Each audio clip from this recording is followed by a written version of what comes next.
నేను ఎన్నోసార్లు మీకు చెప్తా ఉంటాను. ప్రార్థన ఎలా చెయ్యాలంటే మొదటగా సృష్టిని సృష్టించిన జగన్మాతని లేదా పరమాత్మని వేణువులా కొనియాడాలి. వారి యొక్క శక్తులను కొనియాడాలి.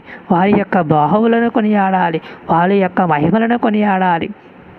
ఆ తరువాత మన పాపాలను ఒప్పుకోవాలి. అంటే ఈ భూమి మీద నువ్వు ఇప్పటి వరకు ఎన్ని పాపాలైతే చేస్తున్నావో, నోటి ద్వారా కానీ, కళ్ళ ద్వారా కానీ, చేతుల ద్వారా కానీ, చూపుల ద్వారా కానీ నువ్వు చేసిన పాపాలన్నీ జగన్మాత సన్నిధిలో ఒప్పుకొని విలపించాలి.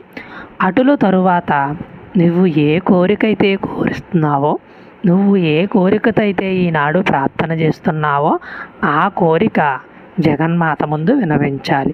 ఈ గోపికలు అలాగనే చేశారు కుమార్తెలారా. మొదట దేవిని ఓ కాత్యాయిని, మహాశక్తి, గొప్ప యోగిని అని స్తుతించారు. అటుల తరువాత